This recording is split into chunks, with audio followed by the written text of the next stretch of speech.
आज जो है हम जो है CHN का चैप्टर स्टार्ट करने लगे हैं जिसका नाम है इन्वायरमेंट। ठीक है, तो इन्वायरमेंट जो है इसके ऑब्जेक्टिव्स क्या क्या हैं आप देख लेते हैं। ज़्यादा बड़ा चैप्टर नहीं है, 24 स्लाइड्स पे डिपेंड करता है ये, और जो है ये बहुत ही जल्द ख़त्म हो जाएगा और बहुत ईजी है। ठीक है, आप खुद भी इसको अगर पढ़ेंगे तो समझ आ जाएगा आपको। ठीक है जी। चलते हैं ऑब्जेक्टिव्स की तरफ के ऑब्जेक्टिव्स क्या क्या हैं इसके। तो डिफाइन इन्वायरमेंट है, discuss the components of environment है, और analyse factors and it's impacts on the community health. ठीक है जी, बहुत ईजी है। इन्वायरमेंट की डेफिनेशन क्या है इसमें लिखा हुआ है जी कि it is include all that external to the human body, but in community health nursing the environment refers to the internal and external factors that effect the health of the people. अच्छा, environment जो है वो तमाम मतलब वो सारी चीज़ें होती हैं जो ह्यूमन बॉडी के बाहर होती हैं और इंटरनल भी होती हैं। लेकिन हम अगर बायोलॉजी की बात करें और CHN की बात करें तो एनवायरमेंट जो है क्या है, बॉडी का जो इंटरनल होता है और एक्सटर्नल वो फैक्टर्स बॉडी के अंदर हो या बाहर हो जो कि अफेक्ट करें हेल्थ को लोगों की, उसको कहते हैं एनवायरमेंट। ठीक है जी। The natural surroundings of an organism both living and non living is its environment. ठीक है, जो नेचुरल सराउंडिंग होता है ऑर्गेनिज्म का किसी भी जानदार का, सॉरी, किसी भी जानदार का जो है किसी भी जानदार का जो नेचुरल सराउंडिंग होता है, बहुत लिविंग हो या नॉन लिविंग हो, वो उसका एनवायरमेंट कहलाता है। ठीक है, एनवायरमेंट के टाइप्स क्या है, एनवायरमेंट जो है वो एक्सटर्नल होता है और इंटरनल होता है। ठीक है, इंटरनल एनवायरमेंट क्या कहते हैं, comprise of various tissues organ and organ system with in human body. Various tissues जो है उनसे बना हुआ होता है। ठीक है, ऑर्गन जो है उससे बना होता है, ऑर्गन सिस्टम ह्यूमन बॉडी के अंदर। ठीक है, जाहिर सी बात है जो ह्यूमन बॉडी के अंदर होगा तो वो ऑर्गन्स होंगे, फिर ऑर्गन सिस्टम होंगे, फिर टिश्यूज होंगे, सेल्स होंगे। तो ये सारा बॉडी का इंटरनल इन्वायरमेंट है। इसके अंदर कुछ भी चेंजिंग आती है तो बॉडी डिस्टर्ब हो जाती है। ठीक है जी। अच्छा, directly related to internal health जो है ये डायरेक्ट रिलेटेड है इंटरनल हेल्थ से, बहुत ईजी बात है। अच्छा, in internal health each component of the body is functionally soothing smoothly efficiently and harmoniously. ठीक है, अच्छा, क्या करें कि हर कंपोनेंट जो होता है वो स्मूथली जो है वो करता है, फंक्शन करता है, बिल्कुल अपना परफेक्ट करता है, और जो है उसका आपस में कोऑर्डिनेशन की वजह से जो है वो सारे जो फंक्शंस होते हैं वो आराम से परफॉर्म हो जाते हैं। ठीक है जी, अगर इंटरनल हेल्थ अच्छी होती है किसी भी ह्यूमन की। ठीक है जी। अच्छा, fault in functioning of one or more part result in disharmony or disease. अगर जो है इंटरनल इन्वायरमेंट जो है वो कुछ भी मसला आता है उसके अंदर, कुछ भी मसला उसके अंदर आता है एक या उससे ज़्यादा पार्ट के अंदर, तो क्या होगा, उसके अंदर कोऑर्डिनेशन नहीं रहेगी, डिसहार्मनी हो जाएगी, और या तो डिजीज़ पैदा हो जाएगी। ठीक है, समझ आ गई बात। अच्छा, एक्सटर्नल इन्वायरमेंट होता है जिसके अंदर जो है एक इंडिविजुअल इंसान ह्यूमन जो है वो रहता है, और उसकी जो जितनी भी फंक्शनिंग होती है, नॉर्मल फंक्शनिंग, वो उस इन्वायरमेंट के अंदर वो परफॉर्म कर रहा होता है और वो इन्वायरमेंट से एक्सपोज हो रहा होता है, तो उसको कहते हैं एक्सटर्नल इन्वायरमेंट। बात समझ आ गई। इंटरनल इन्वायरमेंट मतलब बॉडी के अंदर जितनी चीज़ें हो रही हैं वो अगर सही चलेंगी तो बॉडी सही काम करेगी, और अगर वो खराब होगी तो बॉडी खराब हो सकती है। और एक्सटर्नल इन्वायरमेंट के बाहर की जो इन्वायरमेंट है आपका, वो भी अच्छा होना चाहिए, अच्छी हवा होनी चाहिए, अच्छा पानी होना चाहिए, अच्छा खाना होना चाहिए। तो ये सारी जितनी भी चीज़ें होती है, तो अगर ये सही रहेंगी तो ह्यूमन की बॉडी सही रहेगी, वरना वो डिजीज़ में आ सकती है, ख़राब हो सकती है। ठीक है जी। बात करते हैं कंपोनेंट ऑफ एनवायरनमेंट की, कि एनवायरनमेंट के कितने कंपोनेंट्स हैं। 3 कंपोनेंट्स होते हैं, फिजिकल इन्वायरमेंट, बायोलॉजिकल इन्वायरमेंट और सोशल इन्वायरमेंट। ठीक है, फिजिकल इन्वायरमेंट आपको पता है क्या है, वाटर है, एयर है, फूड है, हाउसिंग है, रहना है, ऑक्यूपेशन, क्लाइमेट वगैरह वगैरह। ठीक है जी। और बायोलॉजिकल के अंदर क्या आता है, बायोलॉजिकल फॉर्म जो है उसके अंदर आता है एनिमल्स जो होते हैं, पैरासाइट होते हैं, ऑर्गेनिजम्स होते हैं। मतलब क्या है कि जो ह्यूमन बॉडी होती है, ह्यूमन जो होता है वो रेड्स के साथ भी रह रहा होता है, कैट्स के साथ भी रह रहा होता है, डॉग्स भी घूम रही होती हैं, और ऊपर हमारे सर के ऊपर, आसमानों के ऊपर जो है वो परिंदे भी चल रहे हैं। तो ये सारे बायोलॉजिकल इन्वायरमेंट होता है। ठीक है जी। और दूसरा है, इसके बाद है सोशल इन्वायरमेंट, मतलब जो एक पर्सन जो है वो दूसरे पर्सन से कांटेक्ट करता है, फैमिली से कांटेक्ट करता है, सोशल ग्रुप होता है, उसके फ्रेंड्स होते हैं, तो उनसे जो आपस में इंट्रैक्शन होती है उसको कहते हैं कि सोशल इन्वायरमेंट है। ठीक है जी। फिजिकल के अंदर क्या है, खाना पानी, हाउसिंग, रहना, जगह, रोटी कपड़ा मकान जिसको कहते हैं, तो वो फिजिकल इन्वायरमेंट के अंदर आ गया। ठीक है जी। बायोलॉजिकल के अंदर जो है, जो हमारे और स्पीशीज़ हैं और ऑर्गेनिज्म जो है वो उसकी बात हो रही है कि उसके साथ जो हमारा जो रहना होता है, तो वो बायोलॉजिकल इन्वायरमेंट के अंदर आता है। और सोशल जो है वो हमारे फ्रेंड्स हैं, फैमिली मेम्बर्स हैं, रिश्तेदार हैं, तो ये सारे सोशल इन्वायरमेंट के अंदर हमारे पास आ जाते हैं। ठीक है जी। क्लासिफिकेशन ऑफ कंपोनेंट्स जो उन्होंने क्लासीफाई किया है, देखो वही ऊपर वाली सारी बातें लिखी हुई हैं इसके अंदर, आप पढ़ लीजिएगा, आपको समझ आ जाएगा। ठीक है जी। बात करते हैं डेफिनेशन ऑफ इन्वायरमेंटल सैनिटेशन की। तो सैनिटेशन का मतलब होता है कि सेफ गार्ड यानी महफूज रहना। तो इन्वायरमेंटल सैनिटेशन क्या होगा, तो ये पढ़ते हैं कि the control all those factors in means physical environment which exercise or may exercise harmful effect on his physical development, health and survival. तो वो सारी जो चीज़ें होती हैं जो उसको फिजिकल डेवलपमेंट या उसके हेल्थ पर या उसके सर्वाइवल पर इफेक्ट करती हैं, उसको ख़राब करती हैं, तो उन सब के कंट्रोल करने को कहते हैं इन्वायरमेंटल सैनिटेशन। यानी मिसाल के तौर पर अगर मैं आपसे कहूँ कि एक क्या कहते हैं उसे, आग है, आग। ठीक है जी। आग है, तो अगर आग के अगर हम ज़्यादा करीब जाएंगे, आग के अगर हम ज़्यादा करीब जाएंगे तो क्या होगा कि हमें आग लग सकती है और हमारी बॉडी जल सकती है और कुछ भी हो सकता है। ठीक है जी। तो वो हम क्या करेंगे, आग से जितना दूर रहेंगे उतना हमारे लिए बेहतर होगा। तो ये इन्वायरमेंटल सैनिटेशन के जरिए, यानी कि इन्वायरमेंट से हमें सेफ गार्ड रहना पड़ेगा, ताकि वो तमाम जो है चीज़ें कंट्रोल हो जाएँ जो कि एक इंसान की फिजिकल जो इंसान की जो हेल्थ होती है, फिजिकल स्ट्रक्चर होता है, उसको ख़राब कर सकती हैं, उससे हमें दूर रहना चाहिए। ठीक है जी। अच्छा, environmental sanitation is now replace by the name environmental health. जो इन्वायरमेंटल सैनिटेशन पहले हम कहते थे उसको हम आजकल कहते हैं इन्वायरमेंटल हेल्थ। अच्छा जी। इंपॉर्टेंस ऑफ इन्वायरमेंटल सैनिटेशन क्या है कि इट प्रोवाइड्स हेल्थ, इजी बात है, प्रिवेंट डिजीज ट्रांसमिशन, एक दूसरे से डिजीज़ नहीं लगती, eliminate breeding places of insects and rodents that carry the germs. तो इन्वायरमेंटल सैनिटेशन के अंदर क्या है कि वो वाले इंसेक्ट्स, वो वाले जो चीज़ें होती हैं, जो मैमल्स होते हैं छोटे छोटे, जो कि बीमारियाँ फैला सकते हैं, उनको एलिमिनेट करना, उनकी जो ब्रीडिंग है उसको ख़त्म करना, उसको कहते हैं कि इन्वायरमेंटल सैनिटेशन का ये इंपॉर्टेंस है। ठीक है जी। अच्छा, मिसाल के तौर पर क्या मैं कह सकता हूँ, इसके जो मच्छर होता है, मच्छर, डेंगू का मच्छर, ये कहाँ से आता है? ये जब पानी हमारे पास ज़्यादा देर तक खड़ा रहता है तो उसके अंदर ये जो डेंगू के जो मॉस्किटोज होते हैं वो आकर जमा होना शुरू हो जाते हैं और एग्स वहाँ पर देना शुरू हो जाते हैं, जिसकी वजह से उनकी पॉपुलेशन बढ़ती है। तो हमें क्या करना चाहिए कि हमें जो है अपने घर का अतराफ जो है बिल्कुल साफ़ रखना चाहिए और वहाँ पर पानी बिल्कुल भी खड़ा नहीं रखना चाहिए। तो ये एक किस्म का इन्वायरमेंटल सैनिटेशन हो गया। ठीक है जी। और ये क्या करता है, it improves the quality of life जो है वो उसकी आपकी इंप्रूव हो जाती है। अच्छा, इन्वायरमेंटल सैनिटेशन इंक्लूड जो है उसके अंदर क्या क्या इंक्लूड है, उसके अंदर है water supply sanitation. Water supply जो है उसकी सही होनी चाहिए, साफ़ सुथरी होनी चाहिए आपकी। सॉलिड वेस्ट मैनेजमेंट, जो हमारा सॉलिड वेस्ट निकलता है हमारे घरों से उसको मैनेज सही तरह करना चाहिए। अच्छा, फूड सैनिटेशन, हमारा खाना साफ़ होना चाहिए। इंसेक्ट्स एंड वर्मिन्स कंट्रोल, वर्मिन्स जो कहते हैं इसको कीड़े मकोड़ों के कहते हैं। ठीक है जी। तो उनके कंट्रोल पे होना चाहिए। Excreta and sewerage disposal, excreta जो ह्यूमन एक्सक्रीटा जो बाहर निकलता है जिसको हम कहते हैं पाखाना, तो और सेवरेज जो है उसका निज़ाम जो है वो सही होना चाहिए, सही जगह पर डिस्पोज होना चाहिए। Housing and public places sanitation, housing, अपने घरों को और जो जहाँ जहाँ पब्लिक प्लेसेस होती हैं उसको साफ़ सुथरा रखना चाहिए। और इन्वायरमेंटल प्रोटेक्शन हमें करनी चाहिए अपनी। अच्छा, इन्वायरमेंटल फैक्टर्स जो हैं, environmental factors affecting community health, क्या कह रहा है कि वो वाले जो है फैक्टर्स जो कम्युनिटी हेल्थ को अफेक्ट करते हैं, उसके अंदर आता है unsafe water, contaminated food. Unsafe water को डिफाइन करने की ज़रूरत ही नहीं है, अगर पानी गंदा होगा तो बहुत सारी प्रॉब्लम्स हो सकती हैं। कंटामिनेशन फूड, अगर फूड ही आपका सही नहीं होगा तो आपको बहुत सारी बीमारियाँ लग सकती हैं। ठीक है जी। उसके बाद है एयर पोल्यूशन। एयर पोल्यूशन, अगर आपकी कोई रेस्पिरेटरी डिजीज़ जो है वो एयर पोल्यूशन की वजह से ही बनती हैं। अगर कोई चीज़ आपके नाक के ज़रिए आपके लंग्स के अंदर चली जाती है तो रेस्पिरेटरी डिजीज़ का भी ख़तरा हो सकता है। ठीक है जी। सेल्फ एक्सप्लेनेटरी सिस्टम है सारा। अच्छा जी, नॉइस हो सकता है आपका, जो कि अफेक्ट करता है आपकी कम्युनिटी हेल्थ को। नॉइस हो सकता है, टॉक्सिकेंट्स हो सकते हैं। टॉक्सिकेंट्स क्या होते हैं? Dioxin, POP, persistent organic pollutants. POP is short for persistent organic pollutants. अच्छा, मैं आपको एक आइडिया दे दूँ कि परसिस्टेंट ऑर्गेनिक पोल्यूटेंट्स है क्या। ये असल में जो इंडस्ट्रीज़ के अंदर प्रोसेसेस हो रहे हैं, कोई भी चीज़ बन रही है, उसके जो बाय प्रोडक्ट्स हैं, जो कचरा है वो जो निकल रहा है, जो धुआं की शक्ल में निकल रहा है, तो उस धुएं को या जो क्या कहते हैं ऑयल की जो फॉर्म में निकल रहा है उस इंडस्ट्री से, तो उसके कहते हैं परसिस्टेंस ऑर्गेनिक पोल्यूटेंट। ठीक है जी। मतलब है कि इंडस्ट्रीज़ के अंदर जो भी चीज़ें हो रही हैं, जो भी प्रोसेसेस हो रहे हैं, उसका जो बाय प्रोडक्ट होता है वो परसिस्टेंट ऑर्गेनिक पोल्यूटेंट्स होता है, जो कि डेंजरस होता है ह्यूमन हेल्थ के लिए। ठीक है जी। ना कि ह्यूमन हेल्थ के लिए सिर्फ, बल्कि जो आप जहाँ डिस्पोज कर रहे हैं उस चीज़ को, तो उनकी जहाँ पर वहाँ पर रहने वाले जानदारों की भी आप ज़िंदगी से खेल रहे हैं। जैसे कि अभी आप मिसाल के तौर पर धुआं उड़ रहा है, ठीक है, चिमनी से उसके बड़े गंदा सा धुआं निकल रहा है, जहरीला। तो जो आसमान में उड़ने वाले जानवर हैं, जानदार हैं हमारे पास, उनकी जो सेहत है वो कॉम्प्रोमाइज़ हो सकती है। और मिसाल के तौर पर आप जो है वेस्ट समंदर के अंदर बहा रहे हैं, दरिया के अंदर बहा रहे हैं, तो वहाँ पर जो रहने वाले जानदार हैं उनकी जो सेहत है वो भी कॉम्प्रोमाइज़ हो सकती है। तो उसको हम कहते हैं टॉक्सिकेंट्स। और डायोक्सिन भी इसी तरह की एक चीज़ होती है। ठीक है। अच्छा, रेडिएशन, कोई भी काम हो रहा है, जैसे एक्सरे वगैरह हो रहा है, तो उसकी रेडिएशन जो है इंसान की हेल्थ को ख़राब कर सकती है। अच्छा, एक्सट्रीम वेदर, बहुत ज़्यादा सख्त जो मौसम होता है, बहुत ज़्यादा सर्दी भी इंसान बर्दाश्त नहीं कर सकता, बहुत ज़्यादा गर्मी भी बर्दाश्त नहीं कर सकता, वो भी एक मसला है। ठीक है, इन्वायरमेंटल फैक्टर है। पुअर सैनिटेशन, आप बिल्कुल ख्याल ही नहीं रख रहे साफ़ सुथराई का, अपनी हिफाजत का। ठीक है। अच्छा, अनसेफ ह्यूमन एक्सक्रीटा डिस्पोजल, और जो ह्यूमन वेस्ट है वो वही सही जगह डिस्पोज नहीं हो रहा, जगह जगह पड़ा हुआ है, उनसे बदबू आ रही है और जरासीम फैल रहे हैं, तो ये उसके अंदर आता है, इन्वायरमेंटल फैक्टर्स के अंदर आता है, जो कि इफ़ेक्ट कर रही हैं। बात करते हैं एयर पोल्यूशन की। Air many effects on public health and environment easy है, comes in different forms and from many sources. Different अलग अलग फॉर्म्स के अंदर आती है और अलग अलग जगहों के अलग अलग जगहों से आ सकती है। अच्छा, ozone and particulate matter are two types of air pollution that effect man. अच्छा, पार्टिकुलेट मैटर क्या होता है? पार्टिकुलेट मैटर कहते हैं किसको? जो डस्ट होती है, स्मोक होता है, जो ड्रॉप्स ऑफ लिक्विड्स होते हैं।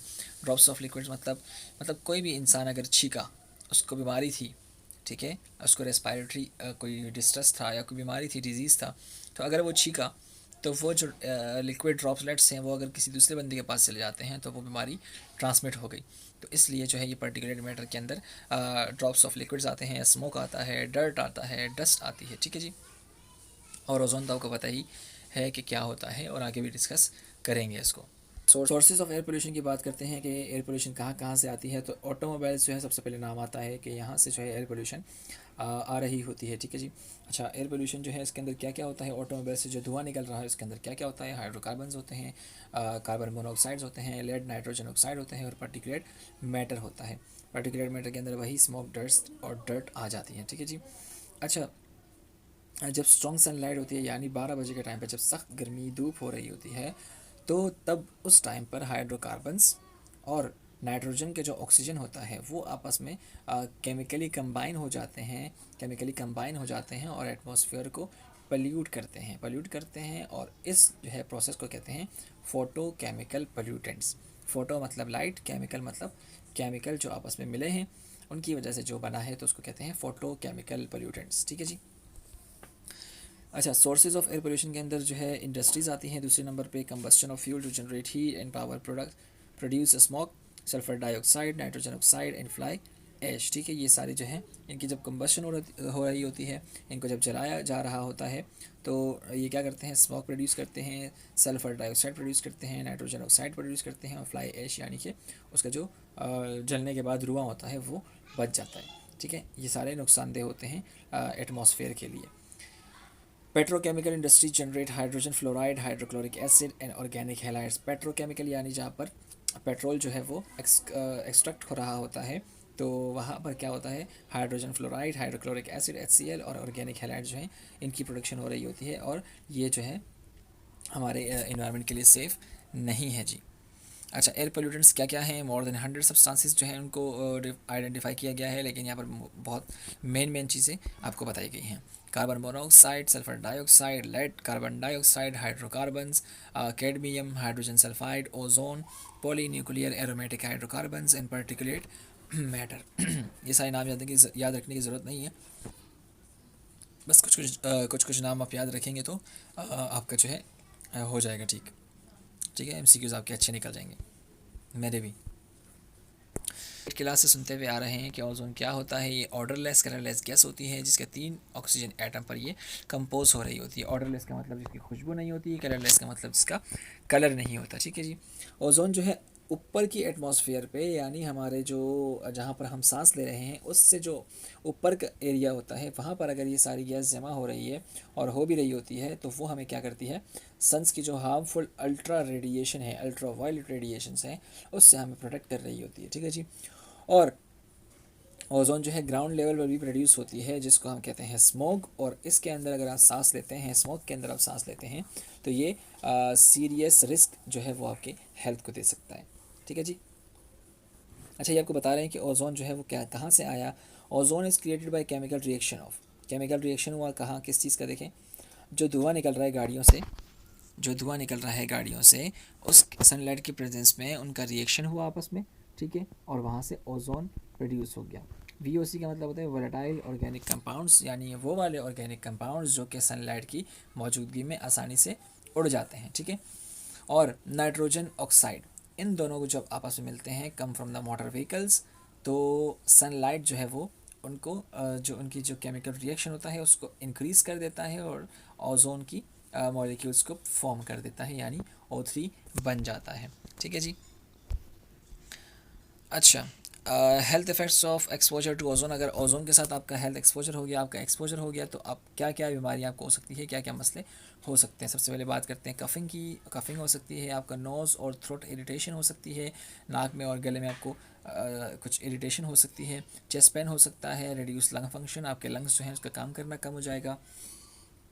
अच्छा, increase susceptibility to respiratory illness, जो रेस्पायरेटरी इलनेस जो होती है उनका आपको एक्सपोजर ज़्यादा होने के चांसेस हो जाएंगे, और एग्रीवेशन ऑफ एस्थमा, यानी एस्थमा के अटैक भी आपको आ सकते हैं।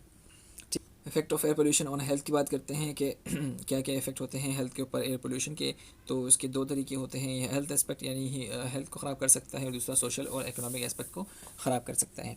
हेल्थ को कैसे ख़राब कर सकता है, तो ये आप इसको पढ़ लीजिएगा कि जो एयर पोल्यूशन होती है वो इमीडिएट या तो फ़ौरन से असर करती है या देर से असर करती है, ठीक है। अगर पोल्यूशन हो गई है आपके कंट्री में, आपके एरिया में बहुत ज़्यादा पोल्यूशन है, तो या तो ये फ़ौरन से आपको बीमार कर देगी या बीमारी आपकी बाद में ज़ाहिर होना शुरू होगी, ठीक है जी।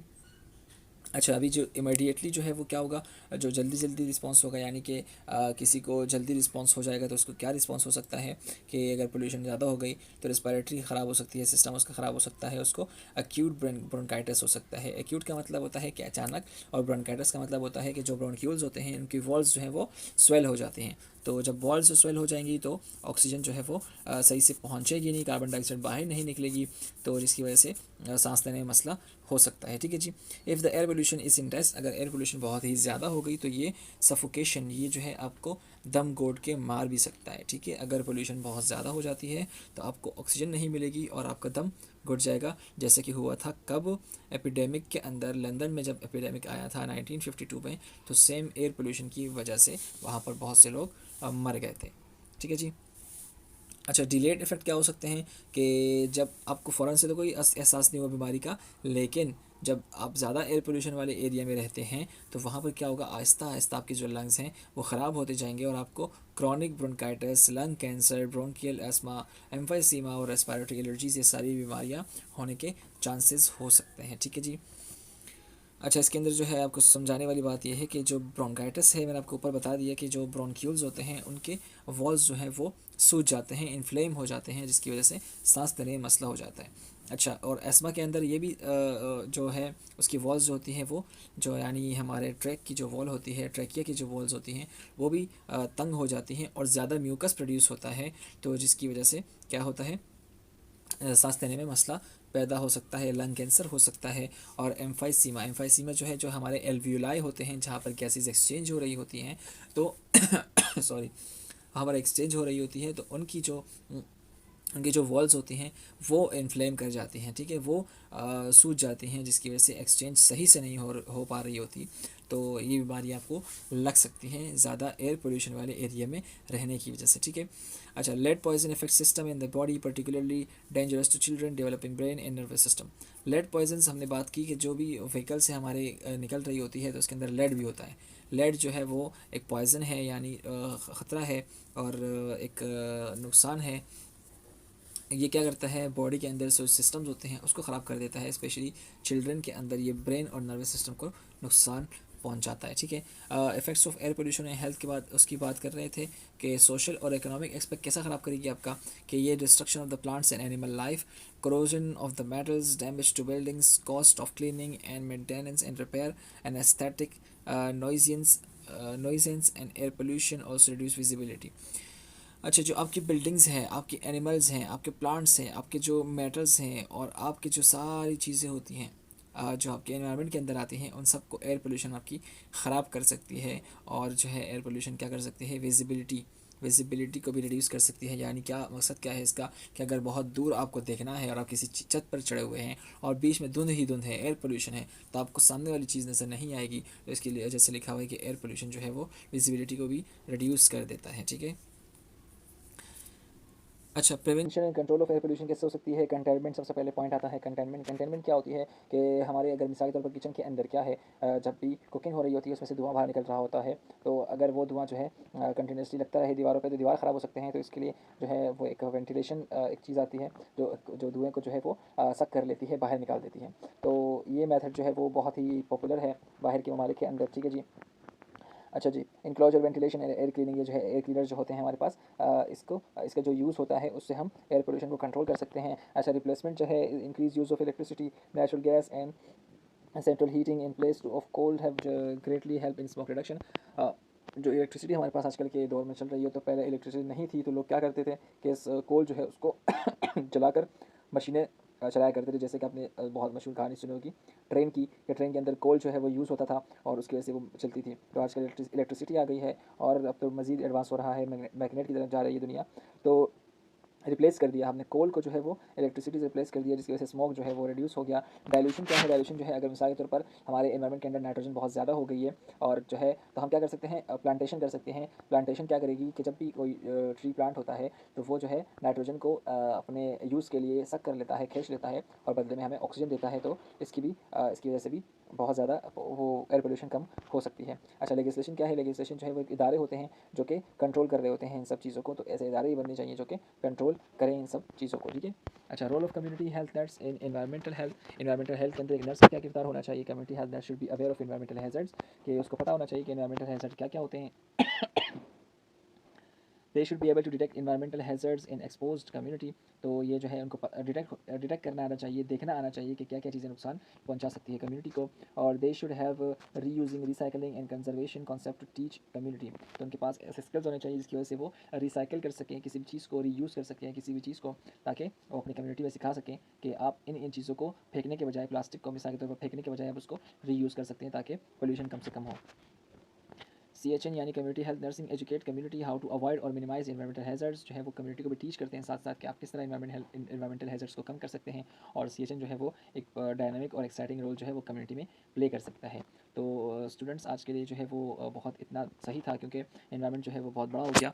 अभी बोर हो रहे होंगे क्योंकि आपको खुद समझ आ रहा होगा सारी चीज़ें, लेकिन ये है कि बस मेरी तरफ से एक छोटी सी कोशिश, अगर आपको पसंद आई है तो लाइक कर दीजिएगा, शेयर भी कर दीजिएगा, सब्सक्राइब भी कर दीजिएगा, ठीक है जी। अल्लाह हाफ़िज़, आपसे मिलते हैं किसी नेक्स्ट लेक्चर में।